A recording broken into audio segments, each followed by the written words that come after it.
there, Bonnie Newland, registered dietitian nutritionist, and today I'm inviting you back into my kitchen for one of my fall favorites, pumpkin cookies. Pumpkin is everywhere. When fall hits the air, all of the stores start selling the pumpkin spice drinks, and we see pumpkin products all over the store, and it always gets me in the mood for pumpkin myself, but I like to keep it on the healthy, so I grab some simple ingredients in my kitchen and go to work. So I'm gonna show you how simple it is to make these pumpkin oatmeal cookies, and hopefully your family will enjoy them as much as mine. So I like to start with my wet ingredients first, and it's 1 can of packed pumpkin.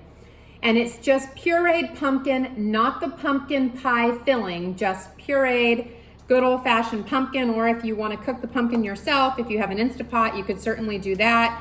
I like to keep things easy, so I'm just gonna use this can of pumpkin, and you're gonna put 1 entire can of pumpkin in your bowl. Make sure I get every bit in there. Don't wanna waste any pumpkin. Set that aside. And then the next thing that I'm gonna do is I'm gonna add 1/4 cup of pure maple syrup. So this isn't the pancake syrup variety. This is pure maple syrup, and I'm almost out. As you can see, I use it a lot for baking. So for 24 cookies, there's 1/4 cup of pure maple syrup, which is not bad when you consider how much sugar is in traditional cookies. So I'm gonna give that a mix around. And then I'm gonna add salt, just regular old table salt, about 1/2 teaspoon. Really bring out some of the flavors. You can omit the salt if you don't want to. I find that it just adds a little bit more flavor to the cookies, so I'm gonna do 1/2 teaspoon of salt there. And then I also do 1/2 teaspoon of cinnamon, another one of my favorites this time of year, and as you can see, my container's almost out. So just 1/2 teaspoon of cinnamon, and then 1/8 teaspoon of cloves. And these are just ground cloves that you find on the spice aisle. They have a really nice fall flavor, so they make the cookie taste really yummy. If you didn't want to use all these separate spices, you could certainly use pumpkin pie spice, and I would use about 1 teaspoon, would be almost the equivalent, or maybe 3/4 of a teaspoon, just kind of to your taste. So you want to get all those ingredients mixed in there, which we've done. And then the next thing is we want to do 3 cups of oats. You can do the 3-minute quick cooking oats if you have those on hand. I'm just using good old-fashioned oats. They have the most fiber because it hasn't been mechanically processed, so your body gets to digest all that good hearty fiber, and it also keeps us feeling fuller longer. And this is gonna take a little muscle to stir it in there. But just stir that around and try not to make a mess like I am here, which hopefully you can't see because it's on my side of the bowl. So you want to get all the oats in there until it's wet and well mixed. Make sure you get all the oats from the bottom, which is always a little bit of a challenge here, but takes a minute. I better put that on my container before I flip pumpkin into my oats, which I guess wouldn't necessarily be a bad thing. Okay, so I've got my oats pretty much mixed in, and now I'm gonna use 1/2 cup of raisins. You can use cranberries if you prefer cranberries, preferably the low sugar cranberries.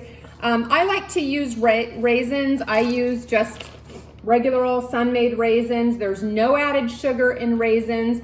Although they do have natural sugars in them, they're a much healthier alternative than using regular sugar. So, and my kiddos did not used to like raisins until I started baking with them.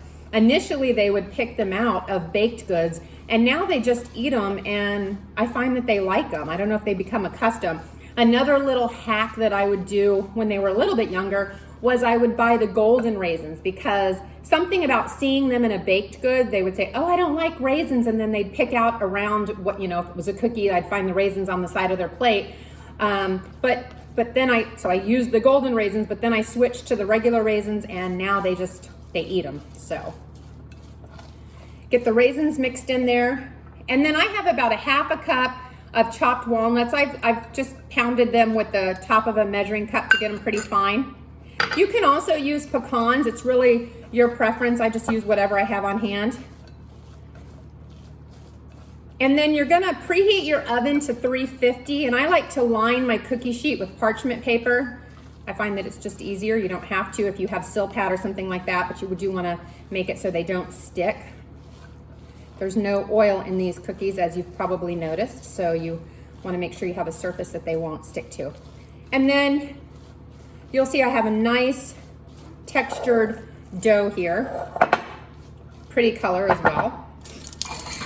And I'm just going to grab my cookie sheet over here, the magic of camera, and put that out in front.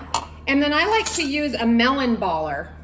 And what I do is I take maybe 1.5 melon balls, one and a half scoops, and I make a round cookie. And then I just use a clean hand, and you want to pat it flat because these cookies aren't going to flatten on their own. So you just want to give it a nice little, touch there to flatten it. And this will make 24 cookies.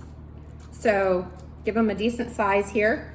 And then they cook for about, 8 to 10 minutes. You just want to watch them, let the bottoms get, pretty lightly browned, I guess, depending on if you like a softer or a harder cookie.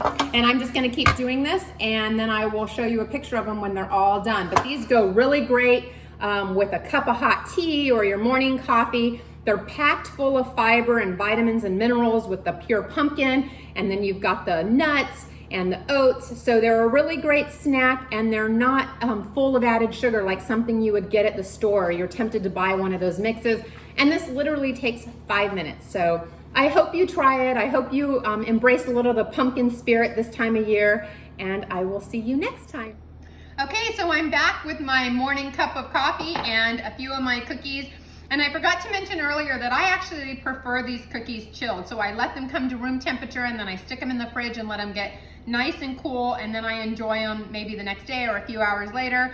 But I'm gonna enjoy my breakfast. These pair great together. And as you can see, these cookies are a nice little size, and they hold together really well. And they're the perfect little pumpkin snack, and they're healthy. So I hope you try them, and I hope you enjoy them. Bye.